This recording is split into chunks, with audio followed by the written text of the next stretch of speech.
Yes so ma'am. आज तीसरा दिन है हमारा हमारा कार्यक्रम जो हमने शुरू किया है, गागर में सागर। तो उसका तीसरा दिन है और आज हम तीसरे प्रिंसिपल पे बात करेंगे, जो तीसरा सिद्धांत पत्री जी ने हमें 18 प्रिंसिपल्स में दिया है। सिद्धांत कल हमने बात की थी कि अंत सिद्ध की हुई बात, जो कर करके बहुत सारे अनुसंधान करके खोज कर करके जो अंत में सिद्ध हो गया कि हाँ ये ठीक है, परफेक्ट है, ये सत्य है, वो उन्होंने हमें मथ मथ के दिया है। और हम इतने ग्रंथों को पढ़ नहीं सकते और उनका जो उसमें सार है वो ग्रहण भी नहीं कर सकते, हमारी इतनी योग्यता नहीं है। और वो सार हमें पत्री जी ने निकाल के दिया। लेकिन शायद वो कहते हैं ना, जब आपको मिलावटी खाना खाने की आदत हो जाती है ना, मिलावटी चीजें खाने की, तो वो जो शुद्ध होती हैं वो पचती नहीं है फिर, क्योंकि आपकी बॉडी की इम्यूनिटी वैसी हो जाती है। तो शायद हमें अपना हाजमा बढ़ाना पड़ेगा, ताकि हम उस सत्य को अपने भीतर धारण कर सके, पचा सके, हमारी बुद्धि उसके अनुसार काम करे। तो अभी शुरुआत करते हैं तीसरे प्रिंसिपल की, क्योंकि इसमें गुरबानी भी मैं लेती हूँ। वैसे तो मैंने पत्री जी के कहने से योग विशिष्ट भी पढ़ा था, और मैंने अष्टावक्र गीता भी पढ़ी थी जब आर्टिकल लिखती थी। तो उसमें बहुत कुछ यही सब प्रिंसिपल्स के हिसाब से मिलता था। और आजकल क्योंकि मैं गुरु ग्रंथ साहब का पाठ कर रही हूँ, तो उसमें भी मुझे यही सब चीजें मिल रही हैं। वही पंक्तियां, वही अर्थ समझ में आ रहे हैं, क्योंकि जब हम गुरबानी पढ़ते हैं तो हमें सिर पर कपड़ा लेके पढ़नी चाहिए। तो इसलिए अब हम उसी तरह से मर्यादा से पालन करेंगे बीच बीच में, क्योंकि वो पंक्तियां आ जाती हैं। तो शुरुआत करते हैं ब्रह्म ऋषि सुभाष पत्री जी, जिन्होंने पिरामिड स्पिरिचुअल सोसाइटीज मूवमेंट की स्थापना की, और फिर उसके लिए एक रोड मैप बनाया। क्योंकि जब भी कोई नक्शा बनाया जाता है, कोई रोड मैप बनाया जाता है, तो उससे बाद में जो चलता है उस रास्ते पर उसे आसानी हो जाती है। अब हम कहीं भी आप देखो कि आजकल तो जीपीएस है, तो वो रोड मैप ही है, हम फटाफट डालते हैं कि यहाँ जाना है, तो जीपीएस हमें रास्ता बता देता है। तो उसी तरह से ये रोड मैप पत्री सर ने हमें बना के दिया, और इसमें हमें 18 प्रिंसिपल दिए। पहला हम कर चुके हैं, आनापाना सती विधि से ध्यान करना और दूसरों को यही ध्यान विधि सिखाना, कुछ और नहीं सिखाना, कुछ और नहीं करना। सही आध्यात्मिक पुस्तकें पढ़ना और दूसरों को पढ़ने की प्रेरणा देना। अगर आप आनापाना सती हटा दो तो लाइन का मतलब ही बदल जाएगा। अगर आप सही हटा दो तो दूसरे वाले जो सिद्धांत है दूसरा, उसका भी अर्थ पूरी तरह बदल जाएगा, अर्थ का अनर्थ हो जाएगा। तो एक एक शब्द जो है वो बहुत गहरा है। तीसरा है ध्यान संबंधी अनुभवों का आदान प्रदान करना, जिसे हम सीधी भाषा में सज्जन सांगत्य कह सकते हैं। कि बार बार पत्री जी ये कहते थे, अपने अनुभव बताओ और दूसरों के अनुभव सुनो। जो लोग पत्री जी से मिले हैं, जिन्होंने पत्री जी के सेशन अटेंड किए हैं, चाहे बड़े कार्यक्रम हो चाहे छोटे कार्यक्रम हो, तो आपने ये चीज जरूर देखी होगी कि कभी भी स्टेज पर जाते ही पत्री सर नहीं बोलते थे। पहले वो सबका सुनते थे, खासकर जो नए लोग आए होते हैं, सभी का अनुभव, कैसे आप आए, ध्यान में कैसे आए, आपका अनुभव क्या है, वो सबका सुनते थे और फिर बाद में बात करते थे। एक बार पत्री जी ने बताया कि वो कहीं गए, और जैसे कि पत्री जी की आदत थी कि वो सबको मंच पर बुलाते थे। अब लोगों ने 1 घंटा दूसरे मास्टर्स बात करते रहे। तो फिर जो ऑर्गेनाइजर था और कुछ लोगों ने पत्री जी के पास आकर कहा कि हमने ये कार्यक्रम तो आपके लिए रखा है, और आप तो अभी तक बोले ही नहीं है, और समय खत्म होने वाला है, आप तो बोले ही नहीं है, तो कार्यक्रम तो हमने आपके लिए रखा था, तो आप बात कीजिए। तो पत्री जी ने कहा, अगर आपको मुझे सुनना है तो पहले सबको सुनना होगा। अगर आपके पास समय नहीं है आप उठकर जा सकते हो, लेकिन कार्यक्रम ऐसा ही होगा, सबकी बात होने के बाद ही मैं अपनी बात करूंगा। तो सारे अनुभव सुनने के बाद फिर पत्री सर ने तब फ्लूट बजाई और सबको मेडिटेशन कराया। कभी भी ऐसा नहीं हुआ, मैंने नहीं देखा कि जाते ही सर ने मंच पे अपना बताना शुरू किया हो और फ्लूट बजाना शुरू किया हो। बहुत सारे ऐसे अनुभव मैंने देखे। तो अब उस समय तो लग रहा था वाव कर देते थे हम, वाव ऐसा भी होता है, लेकिन उनकी गहराई अब समझ में आ रही है।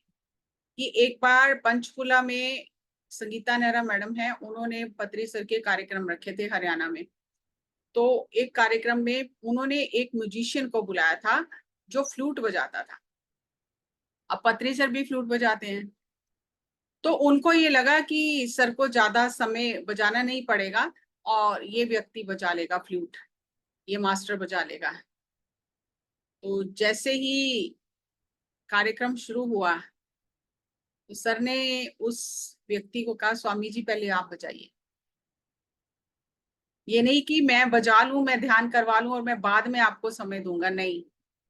बहुत बार ऐसा देखा कि किसी नए व्यक्ति को अगर ध्यान सत्र में संगीत के लिए भी बुलाया जाता था तो सर उसे कहते थे पहले आप बजाइए, जो भी आपको बजाना है, भजन गाना है, आप गा लीजिए, उसके बाद फिर हम ध्यान करेंगे। तब तब सर फ्लूट बजाते थे।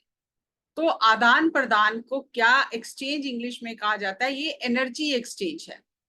हमें लगता है अरे इनका अनुभव तो 10 बार सुना है। आप देखो इतने मास्टर थे जिनके अनुभव सर बार बार उन्हें स्टेज पे बुला के सुनते थे। हजारों बार मेरा ही अनुभव सुना होगा, विभा मैडम का सुना होगा। हम बोर हो जाते हैं, अरे फिर इनका ही सुनना पड़ेगा बार बार, लेकिन वो कभी भी बोर नहीं होते थे। वो उसी तरह सुनते थे अनुभव जैसे वो पहली तरह सुन रहे हैं। तो जब हम अपना अनुभव सुनाते हैं और दूसरों का सुनते हैं, तो यहाँ सर ने एक बहुत गहरा सूत्र दिया जो हम उनके जीवन से ही सीख सकते हैं कि जाते ही स्टेज पे आपको शुरू नहीं हो जाना, आपको पहले दूसरों का सुनना है, सुनने की आदत डालनी है और सुनने के बाद फिर आपको अपना शेयर करना है। ज्यादातर क्या होता है, हम अपनी बात करते हैं, दूसरों का सुनते नहीं है, हमारे पास समय नहीं होता, हम स्टेज से उतर जाते हैं और हम अपने काम में लग जाते हैं, अपनी बातों में लग जाते हैं। लेकिन नहीं, ये प्रिंसिपल कहता है कि पहले आप दूसरों का अनुभव सुनो, फिर अपना सुनाओ। एक्सचेंज सिस्टम है ये एनर्जी एक्सचेंज है। तो हमेशा कहीं भी होता था तो सर दूसरों का अनुभव सुनते थे पहले, फिर वो आगे अपनी बात करते थे। और यही बात सुनना इतना महत्वपूर्ण है कि जब आप किसी भी ग्रंथ को पढ़ोगे ना तो आपको पता चलेगा सुनने का क्या इंपॉर्टेंस है। और ये हमने पूरा एक टॉपिक योग परंपरा में लिया है, जहाँ पे ज्ञान योग का जो फर्स्ट पार्ट आता है वो श्रवण ही आता है, कि सुनना, फिर उसके बाद मनन करना, फिर निध्यासन उसका अभ्यास करना और फिर समाधि या आत्मबोध की अवस्था आती है। तो श्रवण जो है, हर ग्रंथ में श्रवण को बहुत ज्यादा इंपॉर्टेंस दिया गया है कि सुनना है आपको।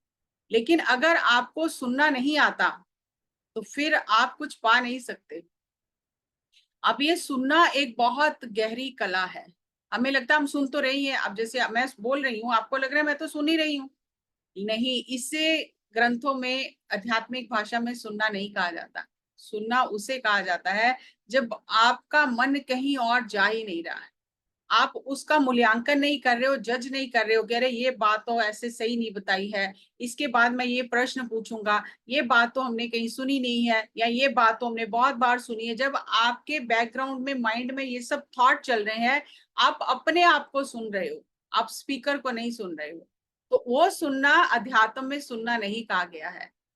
वो तो कान खुले हैं, वो तो सुनते ही रहेंगे, लेकिन मन की ऊर्जा वहां पर हो, मन सुने। बार बार अध्यात्म में इस बात की पुष्टि की गई कि आपका मन सुने।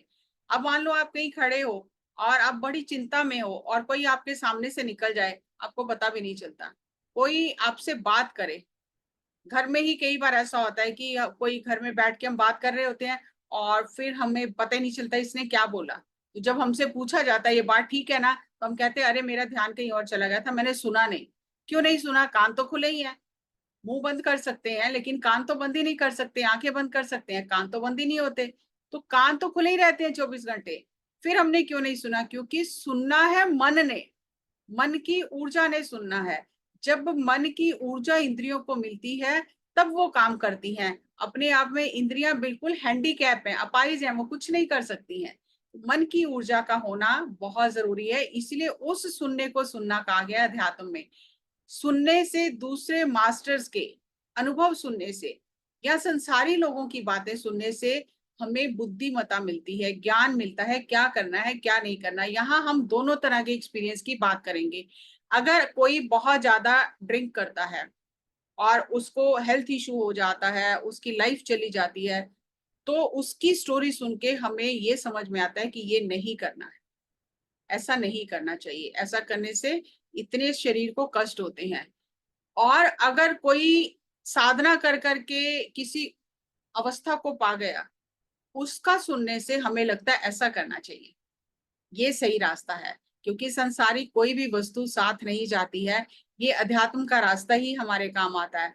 और कई बार हम दूसरे मास्टर्स को सुनते हैं और सुनकर हमें लगता है कि अरे ये तो इतने सालों से, इतने साल सर के साथ हैं, फिर भी वो बात नहीं है इनमें, तो हम उनमें भी कमियां ढूंढने लगते हैं। उनमें कमियां ढूंढने की बजाय हमें वहां ये सीखना है, उनको सुनकर ये सीखना है कि एक मास्टर को क्या नहीं करना चाहिए, क्या करना चाहिए ये तो सब सिखा देंगे आपको, क्या नहीं करना चाहिए उन्हें सुनकर, उन्हें देखकर, उनके अनुभव से हम ये सीखते हैं कि एक मास्टर को क्या नहीं करना चाहिए। लेकिन अगर हम उस शून्य स्थिति में रह के नहीं सुनेंगे, जज करते रहेंगे, अरे ऐसे तो गलत कह दिया, ऐसे थोड़ी होता है, मास्टर को ऐसे थोड़ी करना चाहिए, तो हम अपनी बातें जो हम करेंगे अंदर ही अंदर या दूसरों के साथ, उससे हमारी एनर्जी डाउन हो जाएगी। तो सुनने की जो कला है ये बहुत कम लोगों में है, और मैं इसकी बहुत प्रैक्टिस करती हूँ। विभा मैडम को भी एक बार ये बात बताई थी।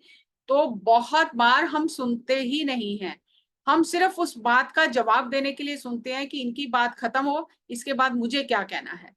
तो हम सही मायने में सुनते ही नहीं है, हमारा मन यहाँ वहां भागता रहता है। जब हम एक्सपीरियंस शेयर करते हैं तो हमें बहुत क्लैरिटी मिलती है। आपको हो सकता है कोई एक्सपीरियंस हुआ हो लेकिन आपको क्लैरिटी नहीं मिली, और किसी दूसरे मास्टर ने वैसा ही मिलता जुलता एक्सपीरियंस शेयर किया, आपको बहुत क्लैरिटी मिल जाती है। फिर आपको समझ आती है अरे मुझे भी ऐसा हुआ था, मेरे साथ भी ऐसा हुआ था। तो दूसरों का अनुभव सुनने से हमें क्लैरिटी मिलती है और हमारी ईगो पर चेक होता है, हमारी ईगो कम होती है। ये बात मुझे पत्री सर के सानिध्य में समझ आई, क्योंकि हमने कहीं भी, आप किसी भी ऑर्गेनाइजेशन में जाओ, हमने यही सुना है कि जब आप अपना अनुभव बताते हो तो आपको अनुभव आने बंद हो जाते हैं, इसलिए अपना अनुभव किसी को नहीं बताना चाहिए। आपने भी शायद ऐसा ही सुना होगा सर के पास आने से पहले। लेकिन ये बात उल्टी है, जब आप दूसरों का अनुभव सुनते हो तो आपको पता चलता है अभी आप कुछ भी नहीं जानते, जो आप जानते हो वो बहुत कम है, जानने के लिए बहुत कुछ है। लेकिन ऐसा तभी पता चलेगा जब आप दूसरों को सुनोगे। मान लो कि अभी किसी ने अपना अनुभव बताया कि मैं तो शिवलोक में गया, वहां मैंने शिव जी पार्वती के दर्शन किए, उनके साथ बैठ के ध्यान किया। और तो अपने अगर वो अनुभव नहीं बताता है तो उसे लगता है मुझे तो बहुत बढ़िया अनुभव हुआ है, ऐसा अनुभव तो किसी को हुआ ही नहीं होगा। लेकिन जब वो दूसरों का सुनता है, दूसरा व्यक्ति ये बताता है कि मैं तो ब्रह्मलोक में चला गया था, या मैं तो कहीं और चला गया था और वहां मुझे मास्टर्स ने ये मैसेज दिए, या ऐसा मेरे साथ, मेरे ऊपर फूलों की बारिश की, और मुझे वहां पर उन्होंने सिंहासन दिया कि आप साधना कर करके आप इस जगह पर आ जाओगे। और जब आप उसका अनुभव सुनोगे तो आपको लगेगा मेरा तो अनुभव अभी बहुत आगे जाना है, अभी तो थोड़ा ही पता चला है।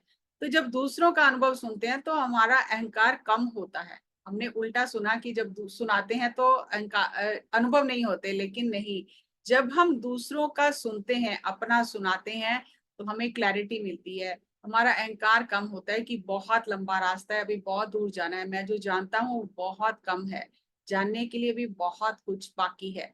तो इसीलिए हमें शेयर करना चाहिए। अगर मान लो कि किसी को ग्रुप में वो सुन रहा है, बैठ के ध्यान कर रहा है, लेकिन उसे कोई भी अनुभव नहीं हुआ, और 10 लोगों के उसने अनुभव सुने, तो उसने उस अनुभव की ऊर्जा जो 10 लोगों ने सुनाई वो उसने भी ग्रहण की।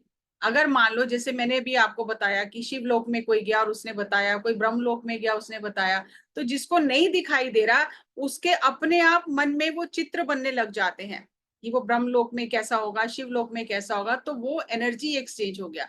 और जब हम एनर्जी एक्सचेंज करते हैं, अपने अनुभव को बताते हैं, हम बैलेंस हो जाते हैं। नहीं तो हम अपनी ही जगह पे फूले फूले घूमते रहेंगे कि मुझे तो बहुत अनुभव हुए, मेरे तो इतनी एनर्जी मिली। तो इसीलिए सर ने ये सिद्धांत दिया कि अपना अनुभव दूसरों को बताओ, सुनाओ, और दूसरों के अनुभव सुनो। और एक बार मैंने पत्री जी से ये बात की कि सर आप सही कहते हो कि हमें दूसरों का भी सुनना चाहिए, और जहां हम दूसरों को सुनाते हैं तो हमें दूसरों का भी कुछ सुनना चाहिए। तो सर ने कहा जस्सी मैडम अपने शब्दों को ठीक करो। तो मुझे लगा मैंने तो ठीक ही बोला है। तो सर ने मुझे कहा जस्सी मैडम कुछ नहीं सुनना चाहिए, हमें जितना बोलना है उससे डबल सुनना है, क्योंकि मुंह एक है कान दो हैं। तो ये हमें ये संदेश देते हैं कि आपने जितना बोला है उससे डबल सुनना है, तब आपका एनर्जी बैलेंस होगा। तो हम खुद समझ सकते हैं कि हमारा एनर्जी बैलेंस हो रहा है कि नहीं हो रहा, हम इस प्रिंसिपल को कितना फॉलो कर रहे हैं, या सिर्फ हम सुनाकर ही जा रहे हैं। Quality and quantity of thoughts changes, ये भी मैंने सर से जाना।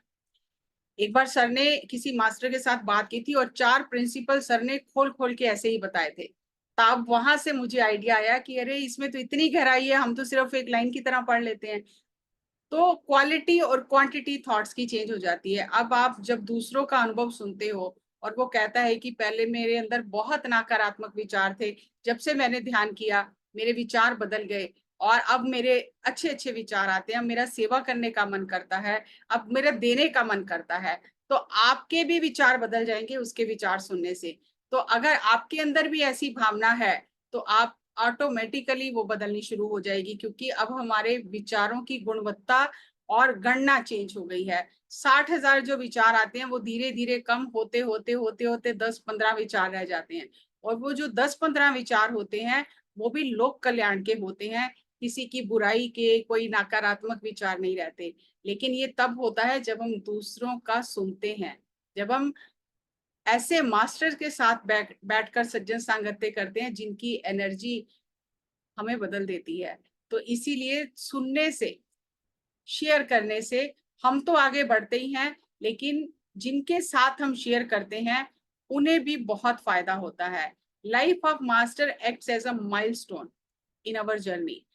जैसे रास्ते में हम जाते हैं तो हम माइलस्टोन्स पढ़ते हैं ना, कि अभी मान लो मैं यहाँ से अमृतसर जा रही हूँ तो थोड़ी थोड़ी देर बाद माइलस्टोन देखते हैं कि अभी अमृतसर कितना दूर है, कितने किलोमीटर रह गया है।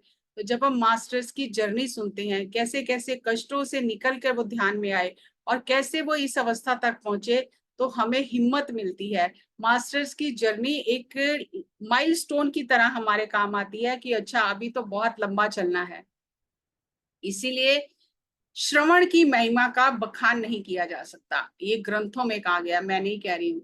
सुनना एक कला है और एक विज्ञान है। आपको क्या सुनना है, कितना सुनना है, क्या नहीं सुनना है, क्योंकि जो एक बार कानों से अंदर चला गया वो अपना काम अंदर जाके जरूर करेगा। तो शून्य स्थिति में रह के सुनने का प्रयास करें। जितना कभी किसी को भी सुने, घर में भी किसी की बात सुने, संसारी बात भी सुने अगर, तो जितना आप ध्यान का अभ्यास करते हो उतना शून्य स्थिति में रह के कि मेरे को खाली सुनना है, मेरे पीछे कोई थॉट्स नहीं आने चाहिए, कोई विचार नहीं चलने चाहिए कि इसके बाद ये कहना है, इसके बाद ये कहना है, ये सही कह रहा है, ये गलत कह रहा है। नहीं, वर्तमान में रह के खाली सुनना है। और ये मैंने बहुत सीखा सर से कि जब भी वो सुनते थे किसी को, इतना 100% उसमें इन्वॉल्व होके सुनते थे, कहीं भी उनका इधर उधर नहीं जाता था, इतना उसमें इन्वॉल्व होके सुनते थे। और फिर जब उसकी बातों को सम अप करते थे तो वह हैरान हो जाती थी, क्योंकि जब आपने इतनी तन्मयता से सुना है एक एक शब्द, तभी आप उसका निचोड़ बता सकते हो। अगर आपने ढंग से सुना ही नहीं है तो आप निचोड़ क्या बताओगे। तो ये इसलिए सुनने की बहुत महिमा है और ये सुनने की कला को हमें विकसित करना है।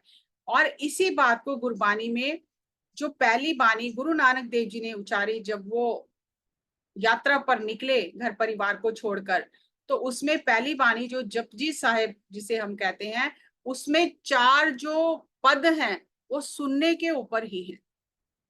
अब इतनी कौन सी सुनने में बात थी कि उन्हें उसके लिए 4 पद लिखने पड़े। तो उसमें उन्होंने जो लिखा है, ये जब मैंने ये प्रिंसिपल को समझा तब मुझे ये बात पकड़ में आई। पाठ तो मैं बचपन से ही कर रही थी। तो उसने कहा कि उसमें उन्होंने कहा है कि सुनते सुनते आपको शिव ब्रह्मा और इंद्र की पदवी प्राप्त हो जाएगी।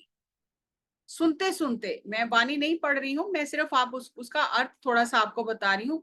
सुनते सुनते आपको योग के भेद, अपने शरीर के भेद, आपको चक्र, स्मृतियां, वेद, सब कुछ जो बॉडी में है, जो ब्रह्मांड में है, सुनते सुनते वो राज खुलने लग जाएंगे।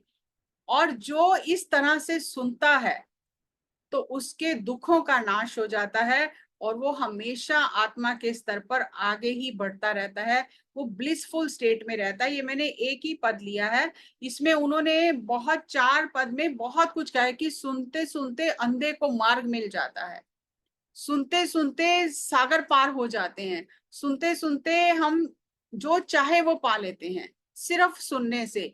तो उन्होंने जो इतना सुनने पे जोर दिया है, वो कैसा सुनना है? ऐसे तो हम सुन ही रहे हैं, लेकिन ये सुनना वो सुनना नहीं है।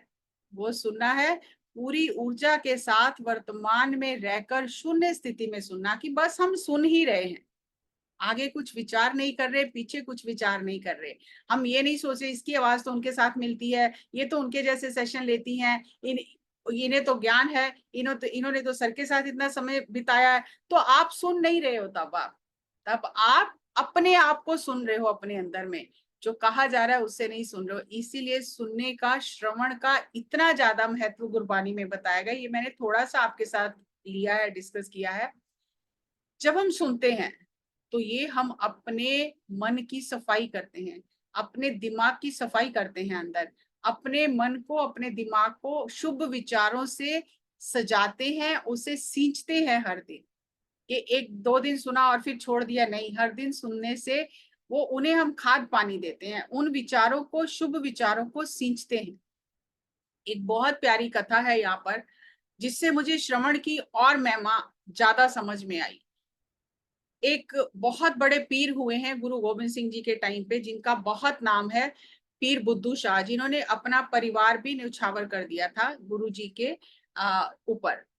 युद्ध में उन्होंने, उनके चारों पुत्र उनके भी शहीद हो गए थे, और वो बहुत प्रेम था उन्हें गुरु जी से। तो मतलब गुरु गोविंद सिंह जी उन्हें अपना मित्र मानते, और उम्र में बहुत फर्क था। गुरु गोविंद सिंह जी की उम्र जवानी की थी और पीर बुद्धू शाह बुजुर्गी की उम्र थी उनकी, लेकिन मित्रता उम्र नहीं देखती है। गुरु के साथ मित्रता जो होती है, वहां सब कुछ न्यौछावर ही कर दिया जाता है, कुछ बचाया नहीं जाता, कोई हिसाब किताब नहीं रखा जाता है। तो एक बार पीर बुद्धू शाह जब गुरु जी से मिलने जाते थे, तो एक बार जब गए तो उन्होंने कहा कि गुरु जी, मैं नमाज भी पढ़ता हूँ, कुरान भी पढ़ता हूँ, जाप भी करता हूँ, सब कुछ करता हूँ, लेकिन जो शांति, जो आनंद, जो स्थिति आप बताते हो, जो ये सिख बताते हैं, वो नहीं मिल रही है, वो नहीं अभी तक बनी है। वो स्थिति कैसे मिलेगी? वो स्थिति मैं कैसे पा सकता हूँ जो हमेशा आनंद में रहे? वो स्थिति मुझे पानी है, उसके लिए मैं क्या करूं? तो गुरुजी ने उनसे पूछा कि आप जाप करते हो अपना, सुबह जो भी आप अपना नियम करते हो? कह रहे हाँ करता हूँ। नमाज भी पढ़ते हो? उन्होंने कहा हाँ पढ़ता हूँ। आपके जो इतने चेले हैं, क्योंकि उनके बहुत मुरीद थे, जो उनके पास रहते थे, उन्हें वो सिखाते थे, शिक्षा देते थे। कह रहे आप मुरीदों को शिक्षा भी देते हो? कह रहे हाँ देते हैं। गुरुजी ने कहा आज से सब बंद कर दो। वो बड़े हैरान हुए कि एक तरफ तो आप कहते हो सबको सिखाओ बताओ, और आज आप कह रहे हो सब कुछ बंद कर दो। उन्होंने कहा हाँ, क्योंकि आज ये आपको सीखना जरूरी है। आदत पड़ गई है दूसरों को सुनाने की, तो सुनने की आदत डालो। अगर आपको वो शांति, वो आनंद, वो ब्लिस चाहिए, तो आपको अब दूसरों को सुनना है। खुद सुनाना बंद करो, दूसरों को सीखो, दूसरों से। बहुत सिखा लिया अब आपने, अब दूसरों से सीखो। तो ये सुनने का महत्व है, कि उन्होंने बताया कि जो सुनाता है उसे अहंकार हो जाता है कि मुझे कितना ज्ञान है, लेकिन जो सुनता है उसे कभी भी अहंकार नहीं होता। सुनाने वाले को अहंकार हो जाता है। इसीलिए गुरबानी में सुनाने वाले से सुनने वाले की पदवी को, अवस्था को ज्यादा ऊपर बताया गया है, कि जो सुनता है वो सुनाने वाले से ऊपर है। हम उल्टा सोचते हैं। तो उस दिन गुरु गोविंद सिंह जी ने उन्हें ये सबक बताया कि सुनाना बंद करो, अब सुनना शुरू करो। बहुत सुना लिया, अब दूसरों का सुनना शुरू करो। और सुनते सुनते आपको सब अंदर से राज खुलने लग जाएंगे, और जिस अवस्था को आप पाना चाहते हो, सुनते सुनते आप उस अवस्था को पालोगे। तो है बहुत कमाल की बात, कि एक तरफ तो कहा जाता है सिखाओ, दूसरों को बताओ, और एक समय ऐसा आता है जब हमें सुनना चाहिए। तो पत्री जी ने तो हमें बैलेंस करने के लिए दोनों साथ ही जोड़ दिए, कि सुनो दूसरों का और अपना सुनाओ। लेकिन अगर हम एक ही काम कर रहे हैं, तो फिर हम इम्बैलेंस हो रहे हैं, हमें सोचना पड़ेगा। और इसी बात को गुरबानी में और खोल कर बताया है कि ये जो कानों को उपदेश दिया है गुरु अमरदास जी ने, जो तीसरे गुरु थे, कि तुम्हें तो सत्य सुनने के लिए भेजा गया है धरती पर, इस शरीर के साथ तुम्हें सत्य सुनने के लिए लगाया गया है। तो तुम सत्य सुनोगे तो तुम्हारा मन और तन प्रफुल्लित हो जाएगा और तुम्हारी रसना में, तुम्हारी जीवा में रस भर जाएगा। लेकिन भरेगा कैसे? सुनने से। जब तुम गुरु की वाणी सुनोगे, अच्छी बातें सुनोगे, तब ऐसा होगा। लेकिन अगर हम गलत बातें सुनते रहेंगे तो हमारा कानों के माध्यम से जो अंदर ऊर्जा जा रही है वो हमारे शरीर को खराब करेगी। इसीलिए कानों को भी ये शिक्षा दी गई है कि क्या सुनना है, सत्य सुनना है। और पत्री सर तो कहते थे कि अगर आपके आसपास कोई नहीं है तो कान खुले हैं तो आप संगीत सुनिए। संगीत आपकी ऊर्जा को बढ़ा देता है। आपको किसी की कंपनी की भी जरूरत नहीं है, आप खुद संगीत लगा के सुनिए। और कानों में कुछ ना कुछ जाते ही रहना चाहिए। अच्छी एनर्जी कानों के माध्यम से अंदर जाती ही रहनी चाहिए, क्योंकि कान तो हमेशा खुले ही हैं। इसलिए परमात्मा ने उनके ढक्कन ही नहीं लगाए, उन्हें खुला ही रखा है कि कुछ ना कुछ अच्छा हम सुनते ही रहें। तो ये कानों का इतना ज्यादा महत्व है। और जब हम ध्यान करते हैं, पुस्तकें पढ़ते हैं, तो हमें ऊर्जा मिलती है। अब आप देख रहे हो जैसे ये सूरजमुखी का फूल है, तो ये जैसे जैसे सूर्य की घूमता है तो ये सूर्यमुखी का फूल उधर घूमता है, ये सूर्य से ऊर्जा लेता है। लेकिन जब सूर्य नहीं होता, बरसात के दिन होते हैं, जब सूर्य बादलों में छुप जाता है, तब ये किससे ऊर्जा लेता है? तो ये बहुत कमाल की बात है कि तब सूर्यमुखी के जो फूल होते हैं वो एक दूसरे की तरफ मुंह कर लेते हैं, एक दूसरे से ऊर्जा लेते हैं। तो ये सज्जन सांगत्य का महत्व है। कई बार जिंदगी में ऐसी चुनौतियां आ जाती हैं, आप ध्यान भी नहीं करते हो, मन नहीं लगता, स्वाध्याय करने का मन नहीं करता, बहुत परेशान हो, बहुत बेचैन हो, कुछ समझ में नहीं आ रहा, तो उस समय सज्जन सांगत्य से आप ऊर्जा ले सकते हो। किसी मास्टर से बात करके, ठीक है आपका मन नहीं लगा ध्यान में, लेकिन जब आप मास्टर्स के अनुभव सुनते हो तो आप उनकी ऊर्जा को ग्रहण करते हो, और सज्जन सांगत्य आपको उस परिस्थिति से उबार लेता है। वैज्ञानिकों ने खोज की, एक रेडवुड फॉरेस्ट है, तो उन्होंने खोज की, जैसे ये सूर्यमुखी का उन्होंने देखा, इसी तरह उन्होंने रेडवुड फॉरेस्ट के ऊपर खोज की कि रेडवुड फॉरेस्ट में बहुत पतले पतले से उनके पेड़ जो होते हैं, उनकी जड़ें गहरी नहीं होती हैं, बहुत धरती के ऊपर ऊपर फैली होती हैं।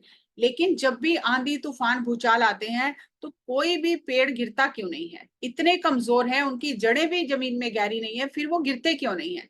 तो जब ये खोज की गई तो पता चला कि जैसे जैसे छोटे छोटे पौधे उगते हैं धरती पर, तो जो बड़ा पेड़ होता है उसके आसपास जो बड़े पौधे होते हैं उसकी जड़ों को पकड़ लेते हैं, छोटे पेड़ की जड़ों को। तो वो पूरे धरती में नीचे, वो उनके पूरे पेड़ों की जड़ों का ऐसा जाल बन जाता है, वो एक दूसरे को पकड़े रखते हैं, फिर वो कोई भी पेड़ गिरता नहीं है, क्योंकि उन्हें बड़े पेड़ का सपोर्ट मिला हुआ है।